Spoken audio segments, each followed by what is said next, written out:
Before we begin, tell us, what city are you watching from? Have you ever gone through something similar? Stick around until the end and let me know in the comments. The night swallowed the city, and with it, the last shred of warmth. A cold wind cut through the streets, carrying away the hope of a better day. Benjamin Carter walked, not by choice, but by a mechanical impulse that prevented him from returning to his empty mansion. The perfectly tailored suit felt like armor, but it didn't protect him from the storm raging within. His eyes, accustomed to deciphering spreadsheets and closing multi-million-dollar deals, saw only gray, cold, and the reflection of the void his life had become. Each step was an echo of his loneliness, a reminder of the chasm between the success he had achieved and the happiness he had lost forever. He was the architect of an empire, yet the prisoner of his own grief. His wife's death had extinguished the light of his existence, turning the world into a black-and-white canvas. Work, once a passion, had become an addiction, a desperate escape from a reality that confronted him daily.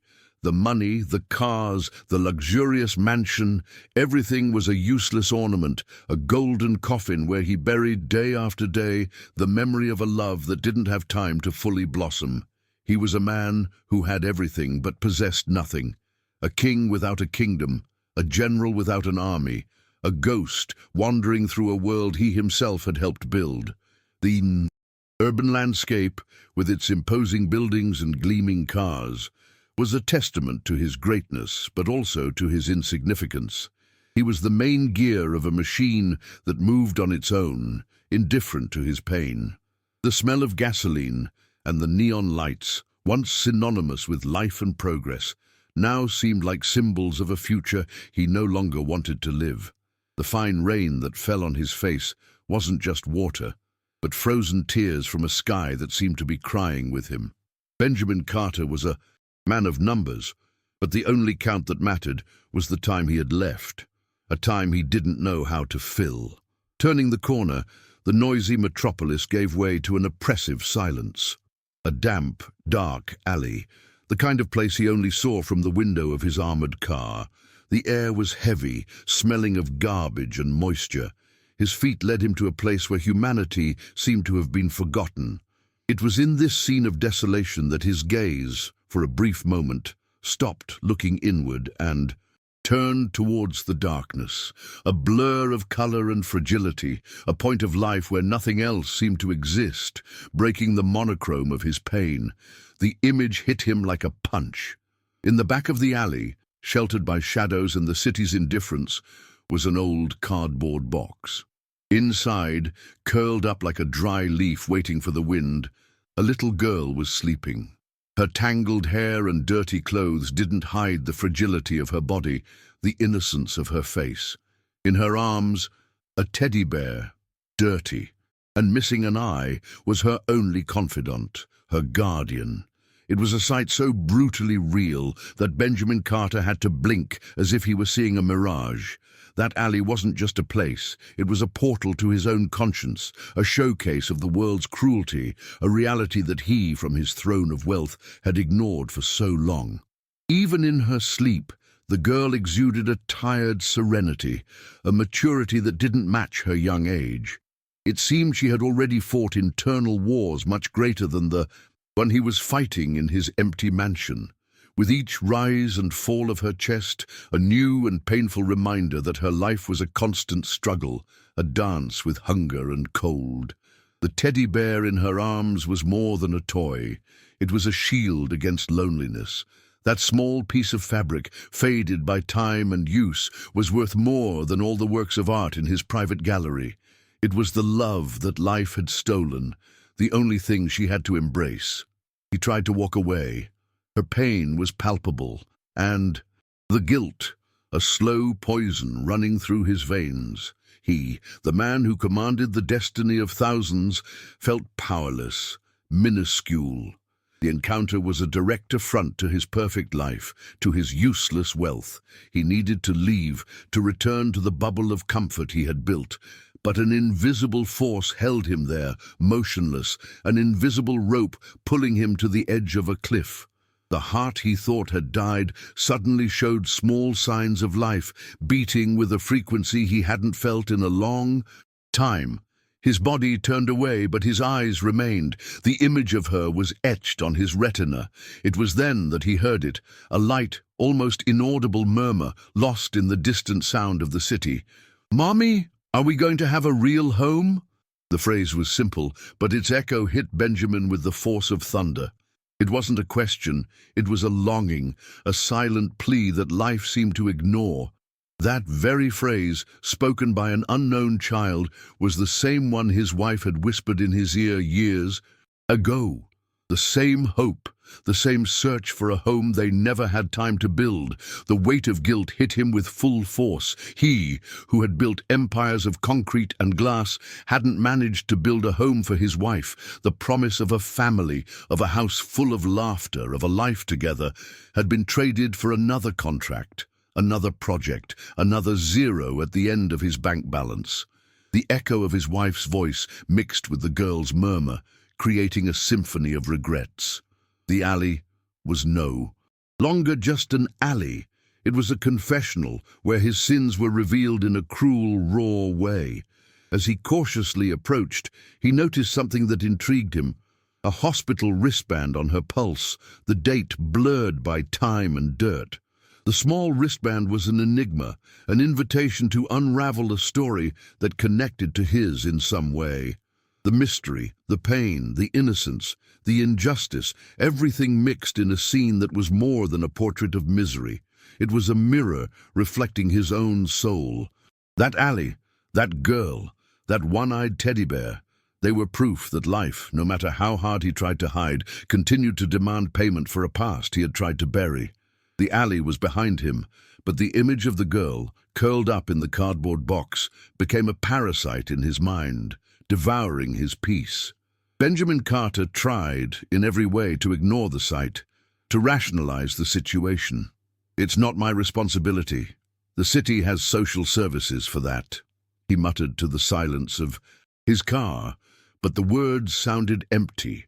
A desperate attempt to build a wall between himself and the empathy the sight had awakened. He was a man of logic, of spreadsheets and data, and emotion was a variable he didn't know how to calculate. However, his logic was being corroded by a phrase, a whisper that repeated tirelessly in his head, an echo of the innocence he had lost, and a reminder of the home he had promised and never delivered. Upon arriving at his mansion, the once comforting luxury now seemed like a cruel joke.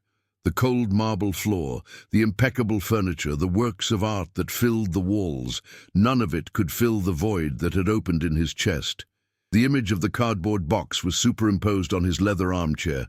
The one-eyed teddy bear materialized on his oak desk.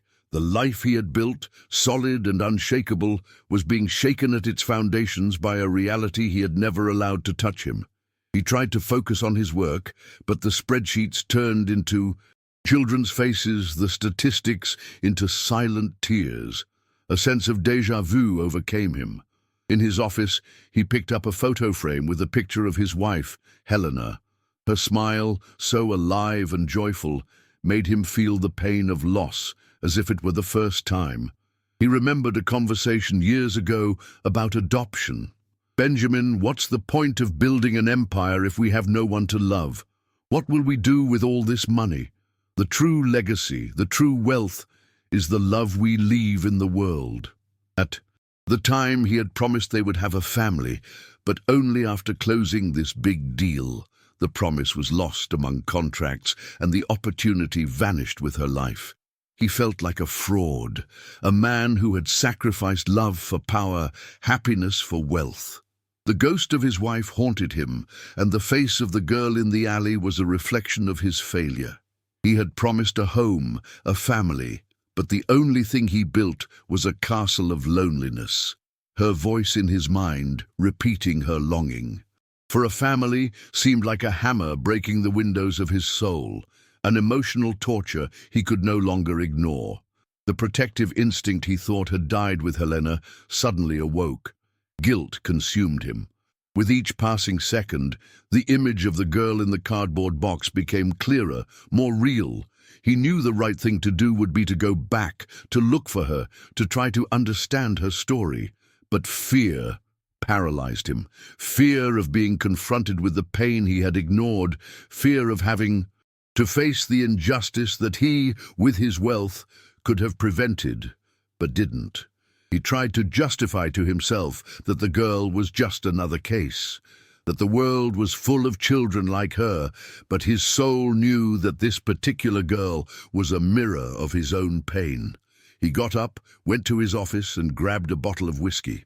The golden liquid burned on its way down, but it wasn't enough to extinguish the fire consuming him inside. This was his ritual, his way of numbing the pain. But tonight, the alcohol wasn't working. The image of the hospital wristband on her wrist, the blurred date, the girl's voice echoing, everything mixed in a web of mystery and regret. He knew he had to do something, that he had to break the barrier of his fear, of his indifference.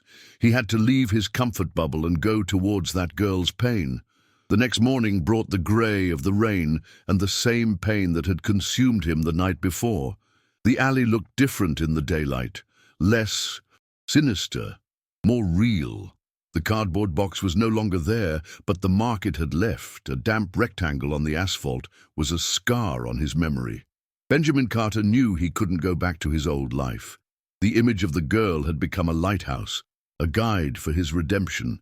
He felt like a detective of his own soul, and the girl in the alley was his clue. The only lead he had was the hospital wristband. He knew he had to go to every hospital in the region. At the first one, he was met with indifference. At the second, with suspicion. At the third, an old municipal hospital, he found a trace. He used his power, his influence to access the files. After hours, he found it. A name, a story, a past that intertwined with his in a way he could never have imagined. The girl's mother, a brilliant researcher named Isabella, was a former employee of his company, Carter Global.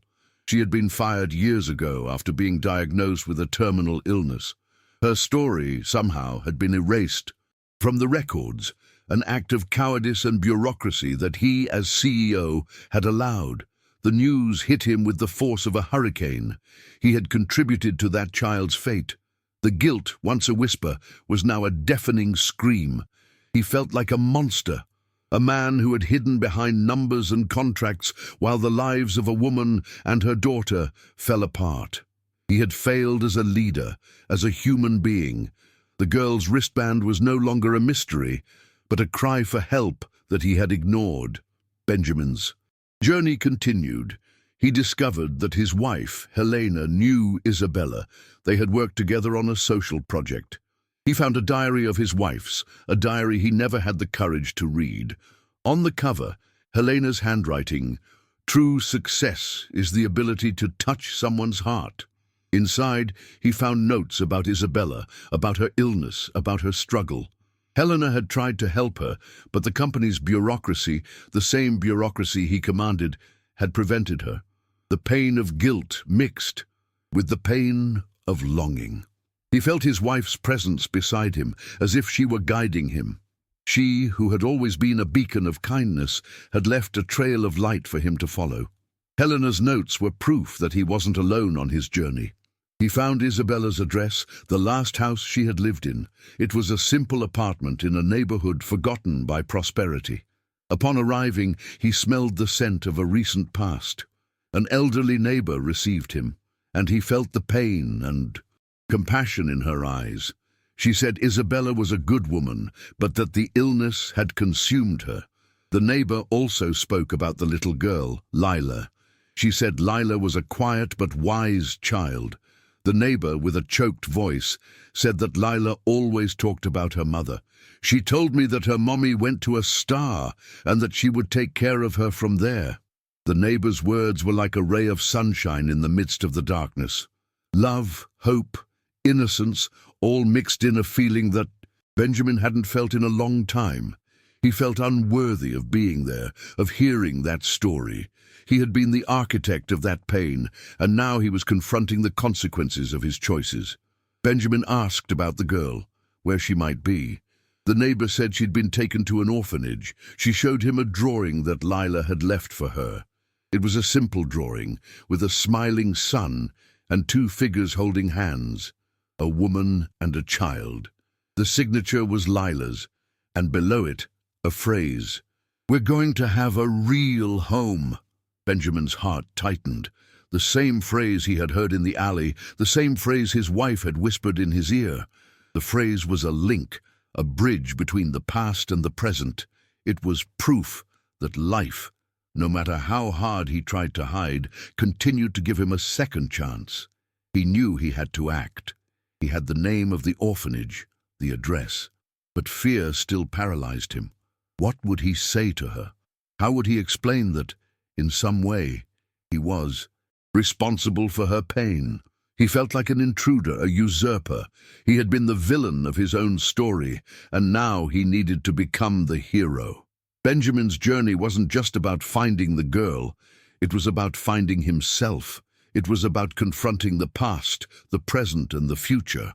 It was about understanding that the true legacy isn't financial, but the ability to transform someone's life. He felt like a warrior, but his only weapon was his heart, his only armor, his empathy. He knew the final battle wouldn't be against numbers, but against his own cowardice. He went to his wife's house, the place he had avoided for so long. In the bedroom, he opened her closet. The scent of her perfume was still there, a sweet and painful memory. He saw her clothes, the things she had left behind, and then he saw it, a dirty, one-eyed teddy bear, the same teddy bear the girl in the alley was hugging. That teddy bear wasn't just any teddy bear, it was his wife's teddy bear, proof that their story was intertwined in a magical and cruel way. He felt like he was in a mystery movie, where each clue led to a new revelation. He felt powerless, but also filled with a new purpose. He knew he had to find the girl. He knew he had to give her a home. He knew he had to redeem himself. He was no longer just a CEO. He was a man on a mission of love, of redemption, of hope. He knew the journey would be long, but he was ready to move forward. He picked up the teddy bear and hugged it, feeling the soft texture of the fabric. The tears he had held back for so long finally fell, washing away the pain from his soul. He felt like a new man, a man who had finally found his purpose. He was no longer a ghost. He was a human being with a beating heart, a soul that felt. He was ready for the final battle. The orphanage was a place of faded walls and restrained laughter, a space of lives in suspension, waiting for an uncertain future. Benjamin Carter entered, not with the arrogance of a CEO, but with the humility of a man who was there to redeem himself. The director, a woman with tired eyes, greeted him with the suspicion he knew well. He knew he couldn't use his power, his wealth, to get what he wanted. He needed to use his heart. He was led to a room with colorful toys and drawings. In the corner, a little girl was sitting alone, playing with a puzzle. It was Lila. She looked different. Her clothes were clean, her hair was brushed, but her eyes had the same silent sadness he had seen in the alley. She was whole, but her soul, he knew, was shattered. Benjamin approached slowly. He didn't know what to say, what to do. He just sat on the floor at a safe distance and watched her. He felt like an intruder, a ghost from the past who had come back to haunt her. He wanted to cry, to scream, to beg for forgiveness, but he remained silent, letting the emotion speak for itself. She looked at him. Her gaze was one of pure innocence, but also of a wisdom that didn't fit her few years of life. She didn't judge him. She just watched him as if he were a new puzzle to be solved. She took a piece of the game and handed it to him. A simple gesture, but one that was worth more than 1,000 words. He took the piece, feeling the rough texture of the paper, The piece fit perfectly into the puzzle, as if it had been waiting for him. Lila smiled, a shy but genuine smile. That smile was the turning point, the barrier he had built. In his heart, the wall of ice that protected him from pain crumbled. He picked up the teddy bear he had brought and placed it on the floor next to her, the same teddy bear his wife had left behind, the teddy bear she had hugged in the alley. Lila's eyes widened. She picked up the teddy bear, hugging it tightly, and then she cried. A silent cry, but full of emotion. He didn't dare to touch her, to comfort her. He just watched her, feeling her pain as if it were his own. He knew he wasn't her father, that he couldn't replace the mother she had lost. But he knew he could be the hope she needed. He knew he could be the home she was looking for. He knew he could be the man his wife, Helena, wanted him to be. The final scene isn't about a solution, but about a new beginning. It's about the healing of two souls, his and hers. Benjamin Carter stands in front of a house. It's not a mansion of glass and steel, but a home of red bricks and a garden with colorful flowers. He's not wearing a suit, but simple clothes, and his expression isn't one of arrogance, but of peace. He kneels in front of her and, with a voice choked with emotion, he says, "Lila, this is our house.